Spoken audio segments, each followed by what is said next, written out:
Hey everybody, I'm the Rusty Mechanic, and today I'm going to take a look at Newage H67 Varan. This is their rendition of Snarl, one of the Dinobots from the Transformers G1 cartoon. This also completes their set of Dinobots, so I'm super excited to get this guy and put him over here on my shelf with the rest of the Dinobots and see how they all look together. Now, before we get into this, of course, I do want to give a shout out to ShowZ Store. That's where I picked this guy up from, and you can go to their website now. I think they still have copies of him up on their website. If you do happen to go over to the website, please use my code RUSTY in the support your favorite reviewer bar that's at the top of their website. Just helps to give me a little bump in points and help support the channel. And with all that stuff out of the way, let's get into it. Okay, let's take a look at the box real quick first. Standard packaging from Newage, right, well, with these grid lines. Almost looks like the intro from the second season when Megatron and Optimus are fighting and they go down that, grid spiral thing before the opening credits end. Good picture of the figure in both modes on the top of the box. Picture the robot on the side of the box. I think it's the same thing on the other side. Yeah, same thing on the other side. And then super cool, nostalgic picture here on the back of the box, right? Ratchet and a Wheeljack with both Swoop and Snarl from the episode where they were introduced as the fourth and fifth Dinobots. Always cool seeing these pictures. I love these pictures on the back of the box. It's using their actual figures from their line in these pictures. This must be one of their core scenery sets that I don't have. I wish that I had picked these up and I didn't, and I'm upset about it. Anyway, let's get into the actual figure itself. That's not the end that I cut open. I'm always afraid I'm just gonna rip the end flap off here. Anyway, let's get that out of the way. Standard set of instructions. I just remember there was some comment I had made about the swoop instructions that they looked different, and this seems to go back to the original. Like the standard look of their instructions. Get that bag out of the way. So there is very, very cool looking Dino mode. Actually, interestingly enough, this is the first Newage figure that I've gotten where you actually have to do something. Hello, why are you guys open? Let's just close you guys up. That's embarrassing. It's the first time I've had a Newage figure where you actually had to do something with it when you take it out of the box, and that is his front feet are actually folded up. Which is one of the transformation steps. So you just want to open these guys up, and there you have them. Anyway, this is a very cool looking Dinobot mode. Everything is painted on this. Everything. The eyes are a blue chrome.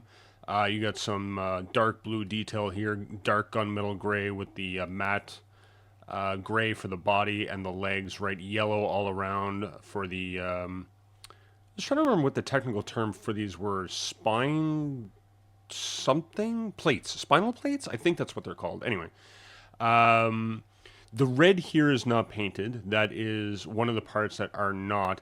That seems to be typical for most of the Dinobots, I believe. So that lines up with everything.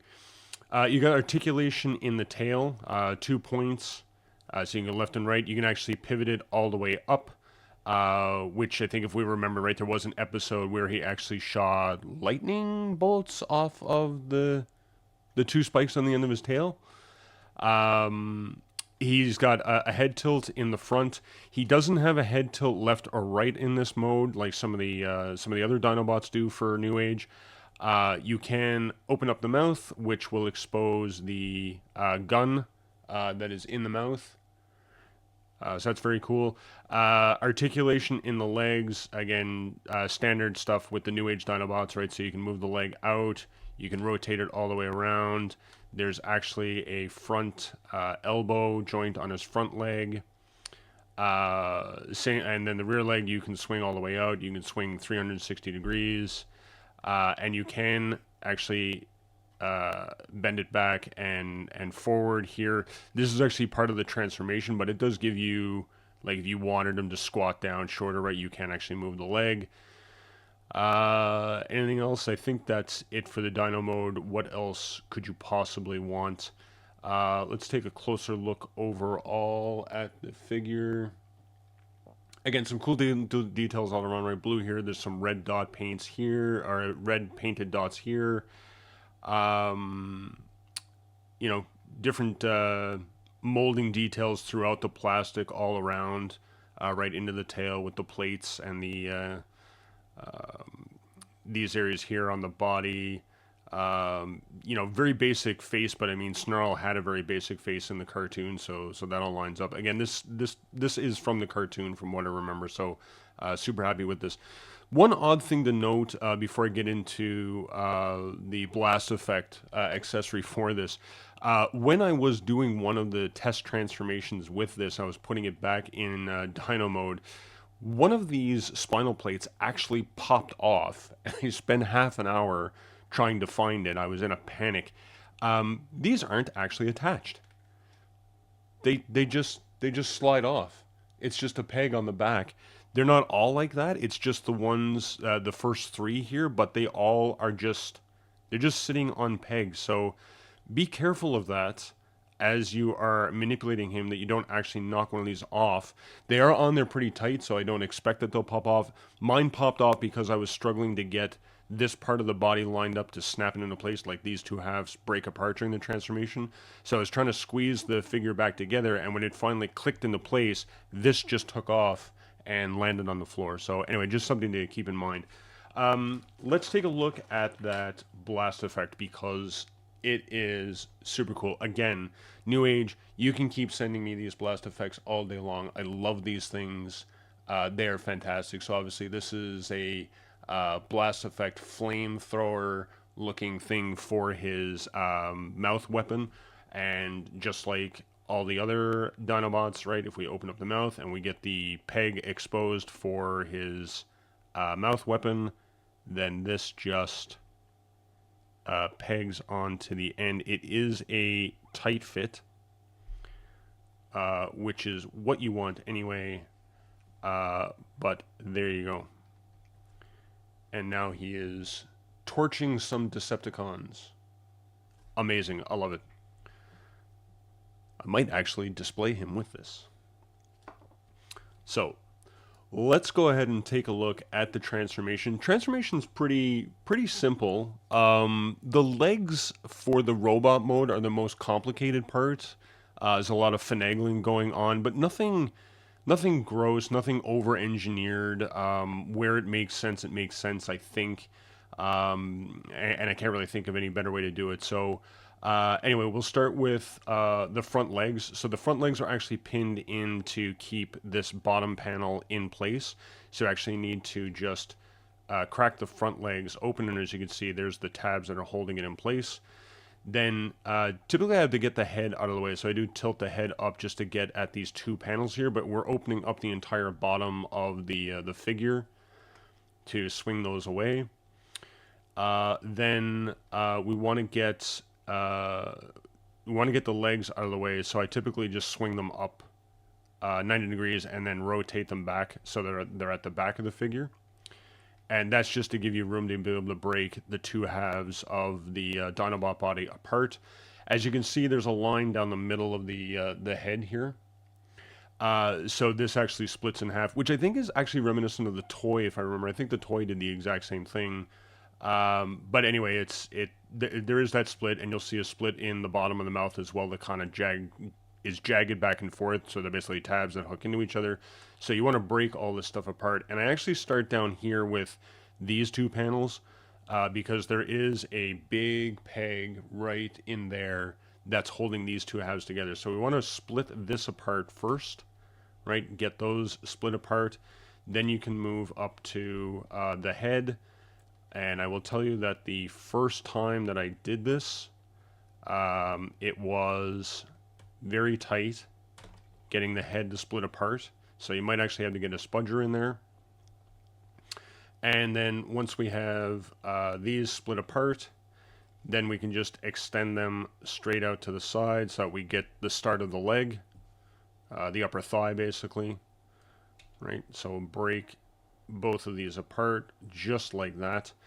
And this is where we get into the funkiness. So you're going to start with rotating the head in. That clears this so that you can rotate this part of the leg around 180 degrees. So you actually want to hold on to the thigh while you're rotating this around, because you just want to bring it around like that.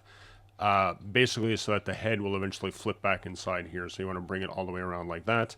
And once you have it around, the easiest thing to do then is to rotate the bottom part of the leg up like this so that it's completely extended out, and that gives you all this space to work with all this stuff to collapse it inside the leg. So we'll start working towards that. So now we can flip the head inside the leg and then rotate the leg up a bit so that this all lines up. You're going to open up this panel here, and then we're going to take, before you put that panel in the way, this piece right here actually folds flat. And then we can flip this panel around like this. And now we want to get the front leg inside the front Dinobot leg inside the main leg of the robot. So you're going to rotate it out, rotate it in, collapse the foot. And then I think it's this way. No, it's the other way. Sorry. So you want to bring it in, rotate it inside, and then rotate this so it's to the top part of this panel of the leg, and then fold it flat, because this will come down inside here as we close this up. So you want to make sure also that this little panel that's right here is flipped back. It will tend to rotate in with the leg when you collapse it in here. So you want to make sure that this is flat. And then you can close this part of the leg up, and then use that tab, that flap that's there, to tab this in place, just like that, so it locks it into place. That panel that you flipped over earlier will now cover up the front leg. Back leg is a lot easier. We just collapse it to the back. You want to rotate it so that the Dinobot leg is here, because it's going to end up over here. And we do want to collapse the Dinobot leg into itself, so you fold it back and then fold it forward, tilt the toe forward, and now it's completely collapsed. And now you can flip it inside the leg, and now you have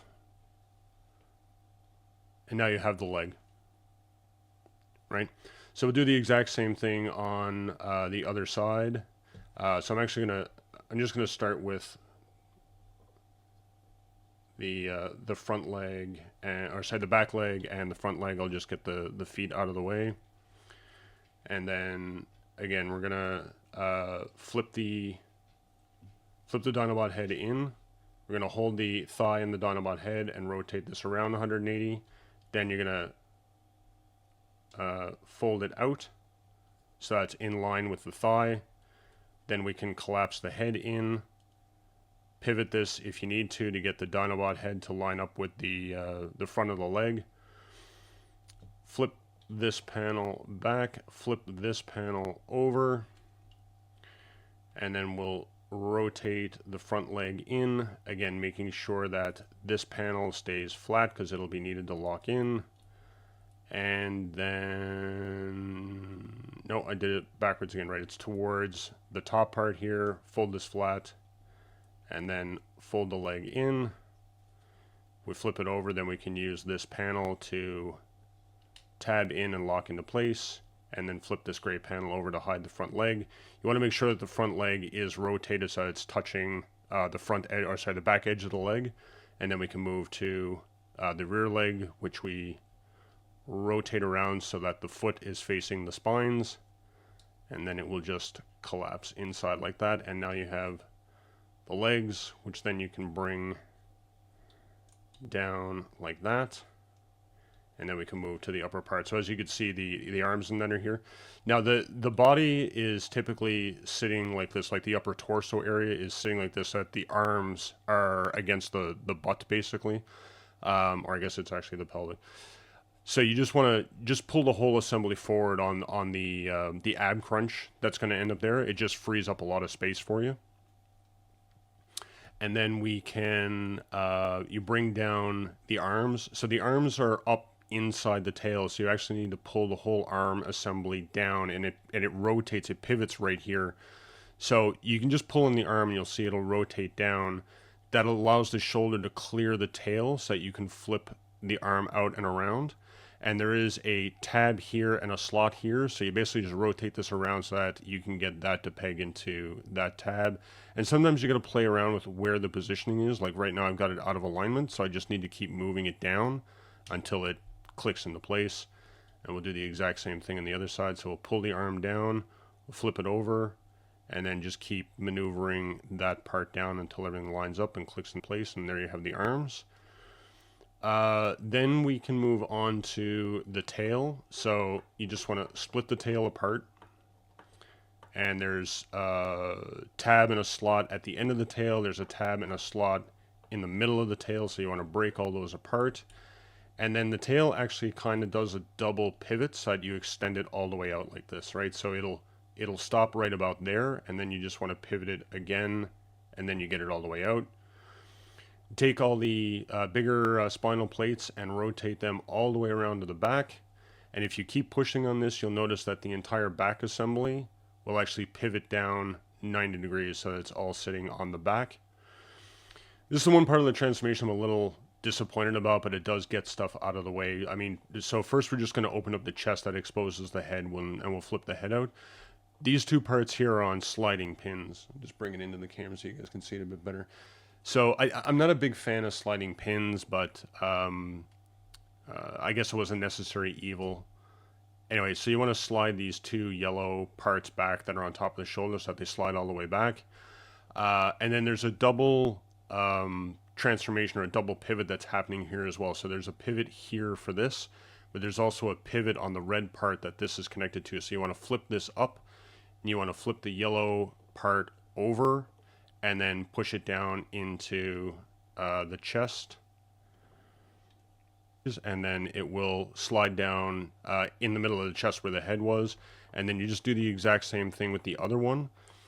And just be cautious of clearance. It's very tight between the two yellow pieces as you're putting it into the center of the chest.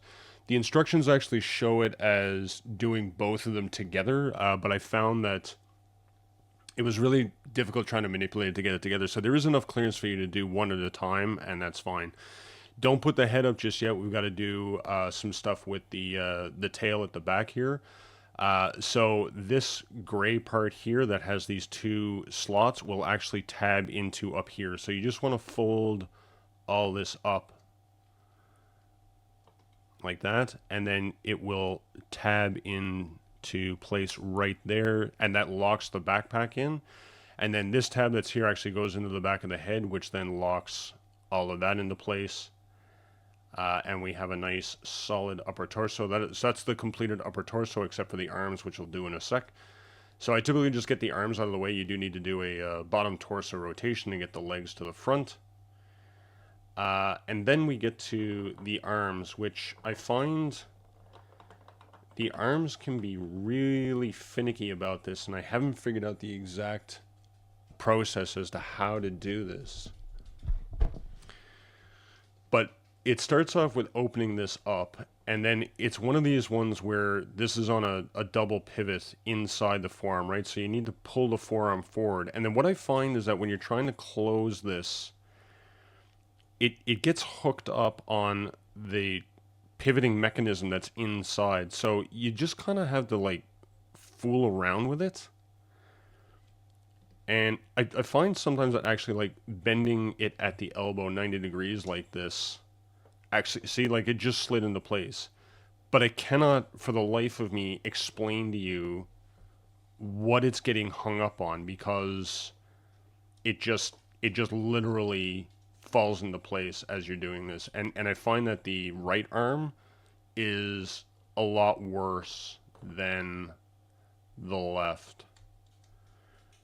See, like it just keeps wanting to go back to... See, again, like it just sort of popped into place, and I can't explain to you how it happened, unfortunately. And I've transformed this guy like a dozen times now. There we go. As you'll notice, I did, because I've already taken it out of the box as part of the quick transformation reels that I do. So I've already taken the fists out of the accessories and plugged them in. But again, nice of New Age to give us the fact that you can put the fists into the pegs right in the bottom of the arm, and it doesn't affect the transformation. Right, they get hidden away inside the transformation. So that's nice. I like that as well. They don't have to worry about where are the hands if I do want to transform him back into Dinobot mode. Very cool looking Dinobot figure. Face sculpt's very, very cool. Let me see if I can get some lighting on it. There you go. Chrome blue eyes, gray painted face, black helmet face, right, with the horns and that. Some cool details in the chest here, right? There's like almost like a target symbol or something in the middle of the chest, which I do remember from the cartoon. Again, some cool metallic details going on here in the red and the silvery blue that's there. Chest is, so this is again part of the Dinobot mode, right? So this isn't painted. The pelvic area here isn't painted either, but everything else on the figure in robot mode is also painted as well, right? The yellow on the feet. I mean, these are all details we just looked at in Dino mode, right? These are all from the body. The arms are painted, got some cool venting details here, some venting details in the chest.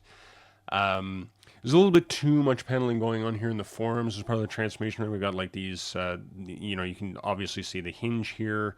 But otherwise, I mean, it cleans up as a very nice looking figure, right? This is going to look good on the shelf no matter what.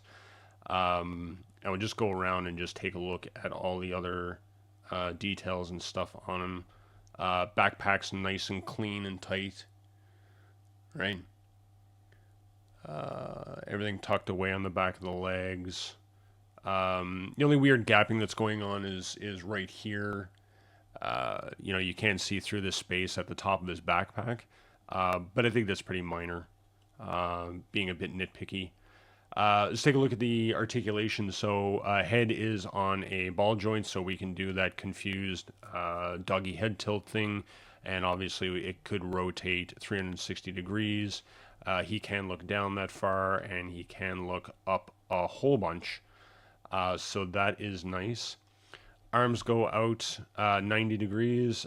They are on a single screw in the middle here, kind of a universal joint.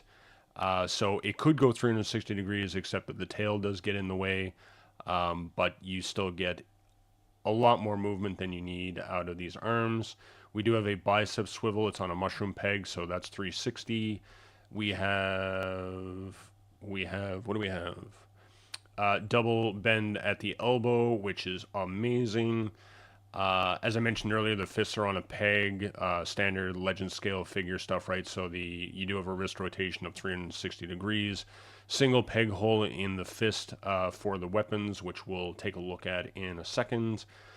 We do have, obviously, the waist swivel. That's part of the transformation, but we do also have a nice ab crunch as well. About 30 degrees, so that's decent. Legs can go all the way out. Legs can go all the way forward.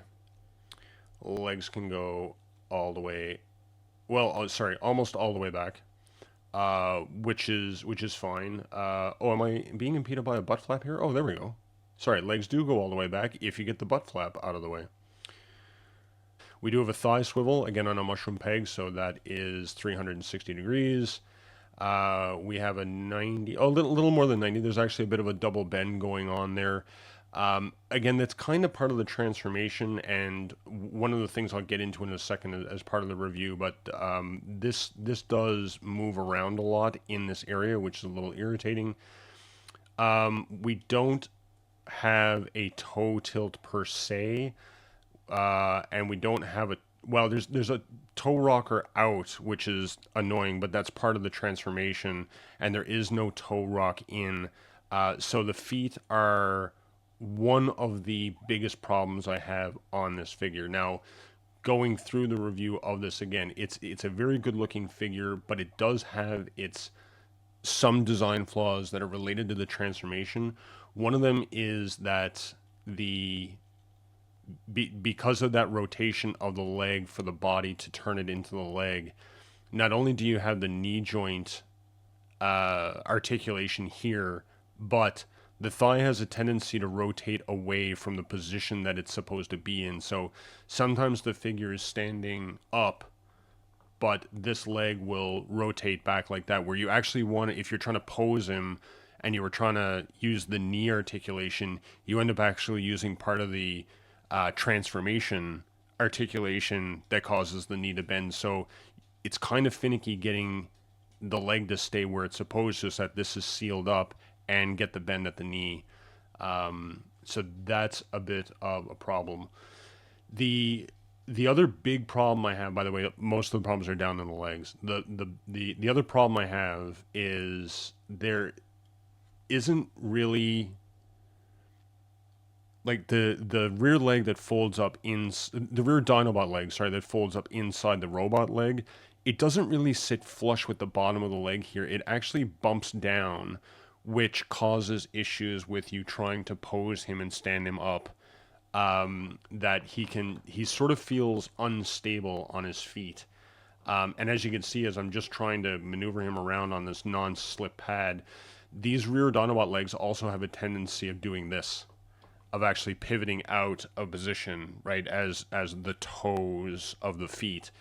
So that's a little irritating as well. Even right now, you'll notice that when you're handling him, when you're trying to get him to stand flat, you can feel the rear Dinobot legs bumping out, and you can tell that it's not flat on the ground, but he stands up, right? Like he's not falling over without any, serious, serious impact to the chest, right, or the upper area, right? So he stands very well. He poses very well. It just feels weird when you're trying to pose the legs, that you can feel that it's not flat on the ground, and you don't have the toe tilt in to make it go flat, and it has a tendency of doing this. So now the biggest problem that I have with this figure is it's almost like Newage didn't learn from their previous mistake with Grimlock, right? And when they released Grimlock, and we all complained about the fact that, well, you could see the inside of his thighs, and then they released that filler with, was it with sludge? I think the filler came with sludge, right? So you had the filler pieces for the inside thighs on for Grimlock. So why Newage decided to give us this for the inside thigh? This is atrocious, right? Especially given what they learned from Grimlock. And I don't necessarily, I mean, this is bad, but it's necessary, right? It's a necessary evil of the transformation that this is where everything ends up. But why not include filler pieces again for Snarl the way that you did with Grimlock? Like, are you going to later provide us with filler pieces for the inner thighs with another figure, or that sixth Dinobot that is rumored to, create the combined Dinobots? By the way, no Combino the Dino. And I will not be getting a sixth Dinobot, because that is not the Dinobots that I remember. But anyway, that's a little unforgivable, given that you did it once. You did it a second time with Slag, and now you've done it a third time with Snarl, and there's no cover, no filler piece, no nothing to cover up what's going on right here, right? I would even accept just a filler plate for right here, right, to cover up the yellow head. I don't necessarily mind everything that's happening here, but this is unacceptable. Again, the figure looks really good from here. It looks good from the side. If you pose him like so, and then put him on the shelf like this, it's going to look bad. So that is unfortunate, and I mean, there's not much more to say about that. It's a little irritating and frustrating. Again, the entire figure is great. The legs, they could have done a little bit better on the legs. So he does come with, again, typical stuff from Newage, right? He comes with an extra set of open hands. They're not, fingers aren't posable or anything. but it does have a wrist pivot where the peg goes into the forearm, right? So you can actually pivot right here at that point. Obviously, I haven't taken them off the peg yet. And then there's the sword that he comes with. And now I'm just realizing that he didn't come with a gun. Why didn't he come with a gun? The rest of the Dinobots came with a gun, and this one comes with a sword, and all the other Dinobots didn't come with a sword. Why isn't there a gun with this version? That's annoying. Anyway, he comes with this sword. Cool looking sword. Shiny, gray, painted, molded plastic, painted. It's cool. Where's the gun? Where's his laser rifle?